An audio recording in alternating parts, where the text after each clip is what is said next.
Okay guys, welcome. This is my Harley Sportster fork rebuild video. Now this one here, the cap has already been removed and the spring has been pulled out to a drain. During that step you got to be careful. You can tell when it's getting right down to it. Just make sure, a lot of people use a rag or something to help catch it.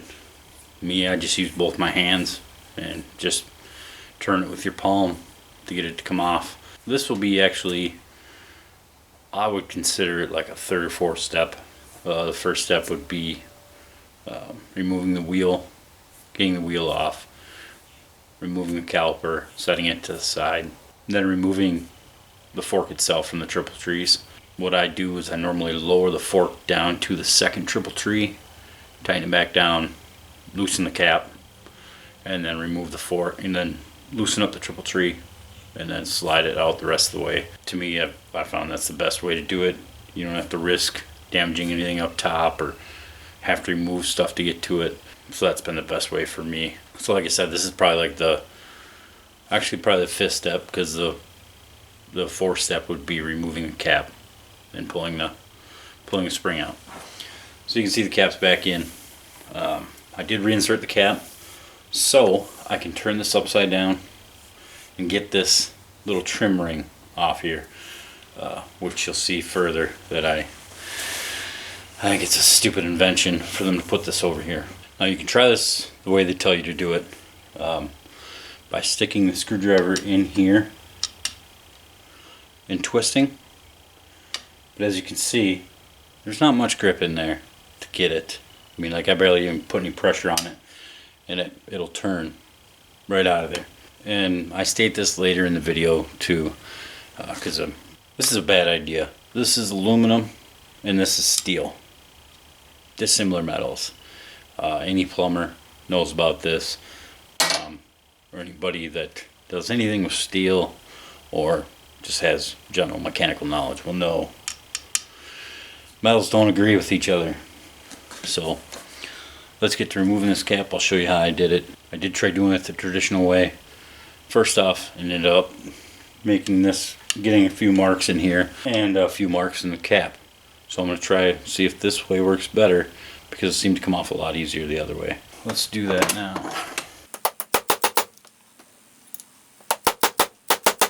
Now, as you can see, this little bit of white corrosion. See that bit of white corrosion right there? That is part of the result of aluminum corroding because it disagrees with the steel. And you can tell why it's been a chore to get these off. It's not too hard, but it's just their recommended routine to do it is. This doesn't work for me.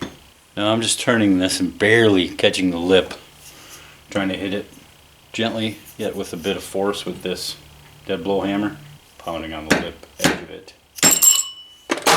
And there we have it. It's off. Now here's what I'm talking about. Dissimilar metals. See this bit of corrosion here? That is from the dissimilar metals and how they don't agree, and they'll corrode when they're near each other. And that's why it was so hard to get off in the first place. Although it is a press fit, because I think I included that part of the video where I'm hammering this back on here. Not this seal, but the cap. And it just takes a bit of force to get it on there. So, combination of just that force to get it on there, and then the corrosion just makes it that much harder to get off. Bad design. Alright, getting this dust cap off shouldn't be too hard. It's just a matter of getting underneath the rubber and then twisting the screwdriver to pry it up. And there we have it. You can see it's off now. This dust boot was okay. It wasn't massively leaking like the other seal was. That fork was so full of dirt. But now you can see this little piece in here, this little ring. That's what needs to come out next. And it's just a bit of prying with the screwdriver that gets it out of there. As you can see, there's a little bit of corrosion in the fork too, so this seal may be a bit harder to get out. But the good part about these Harleys is that when you're taking it apart, there's a little washer in there underneath that seal that's just like a seal puller.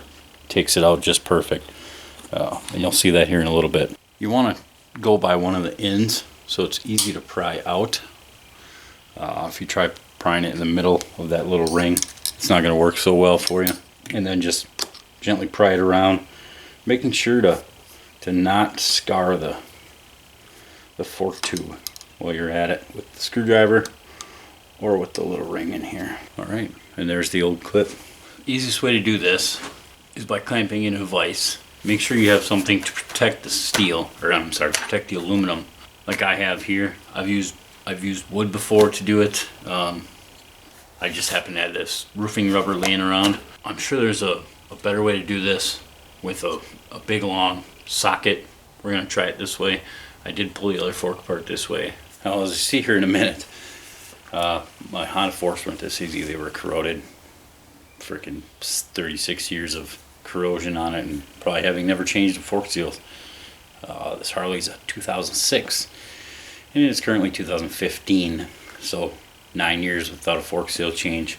Not too bad, but not quite 36. Okay, now when you're getting ready to pull this out, because it is hydraulic, let's just make sure that we have this cap off. It still has a bit of fluid in it.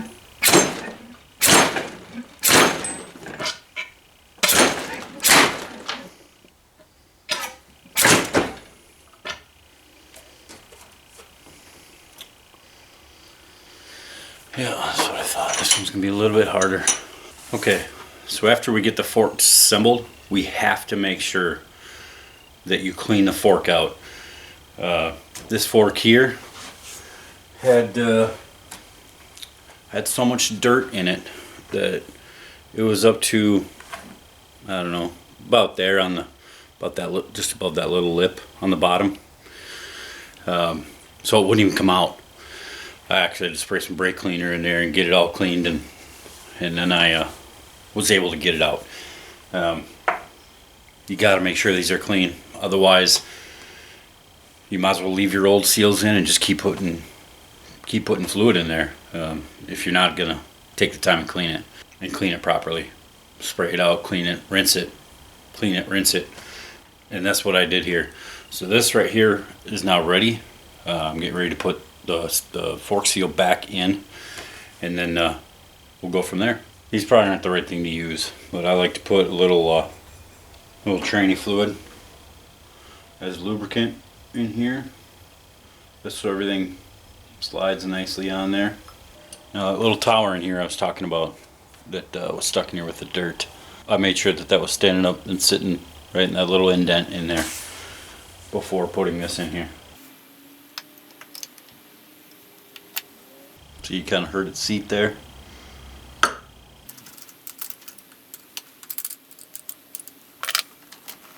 Trying to get that washer to seat down in there.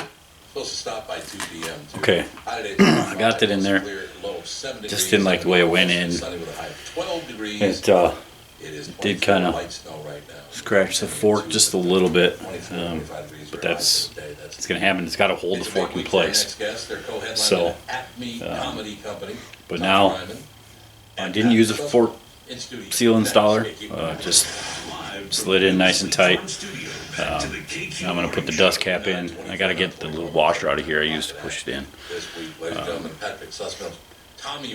But before I do all that, I'm going to get the bolt that goes in the bottom, put the new washer on it, and reinstall that. Now on the bottom, the kit, they give you new copper crush washers that would similarly go on your banjo bolt for your brake. This isn't perfectly clean yet, but you get the idea. That washer just goes on the bottom. Now I did find that the Harley ones, they had I don't know what the proper term you'd call it, almost like a little condom on the washer. I don't know if that'll make a difference, if this will leak more. I don't know. But the washer should properly do its job without having to have that. We'll see in time if it's a problem. These may have to be picked up from Harley if it doesn't want to properly seal. This bolt right here, if you can kind of see that, this bolt right here is what holds the slider and the fork tube together, and that's where that little copper washer goes underneath that bolt to help seal the fork fluid in. Like I said, we'll see in time if that little condom thing on there makes a big difference. Next step is we'll go on. I'll tighten that up, and I'll go on installing the dust filter, getting the cap back on, and these 39 millimeter forks for 2006, according to the Harley dealer, he said they hold 11.6 ounces of fluid. Now this probably isn't the proper way to do this. Usually never is, because you usually never have the right tools. So, but I'm just going to get this tight. I'm sure there's a torque spec for it. Alright.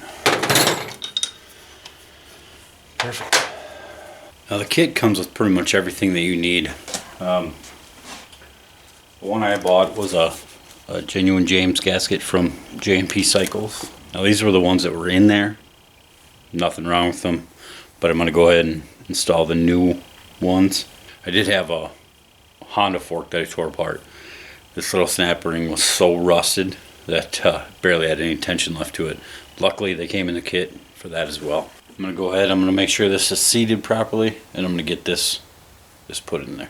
Now by looking at this, when you actually have when you're doing your own fork, you'll see if it's properly seated or not. It's kind of halfway consumed by the ring of the aluminum in there, and then it's still properly holding the seal. You do just a little pushing around in there to kind of get it perfect, and then it's dust cap time. Now on the dust cap, I did just take a little bit of tranny fluid and just run it around in there, just lube it up a little bit before you stick it over the fork tube, and then just gently get it on the fork tube. I want to make sure it's even. Come on.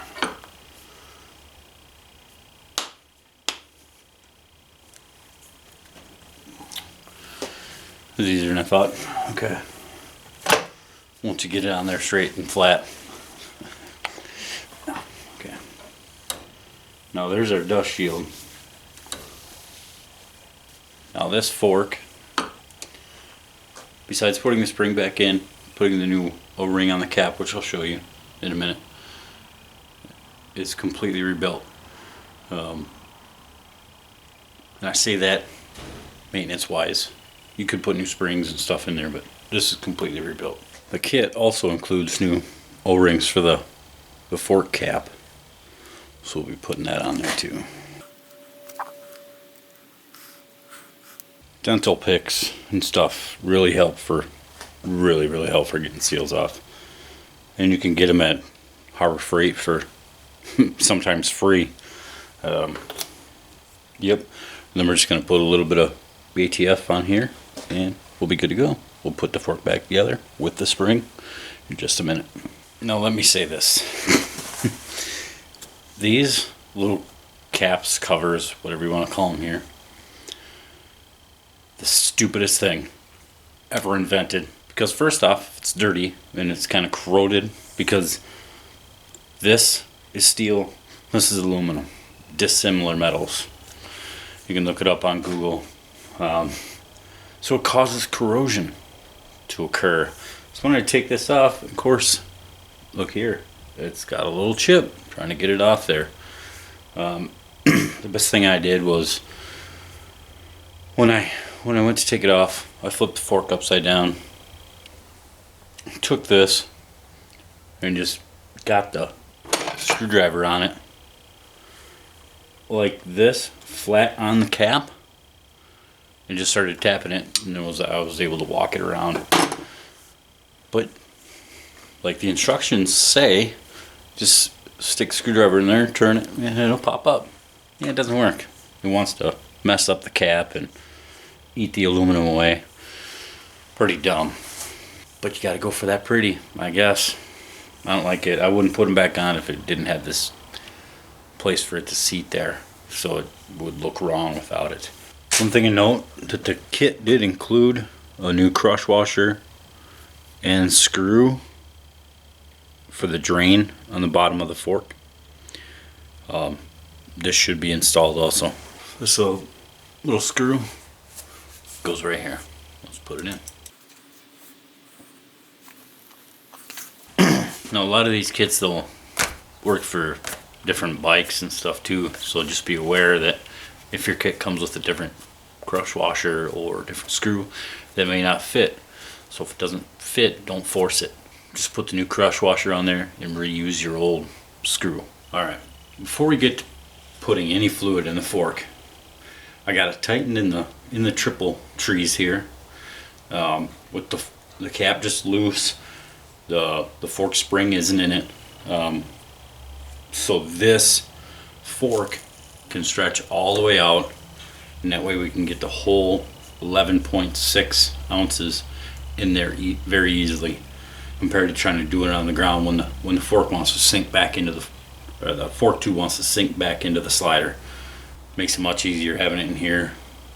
The only disadvantage is you need to have maybe have a person to help you so it doesn't swing on you, or using a funnel. That works too. And then of course insert your springs, put your caps back on, and go for a ride.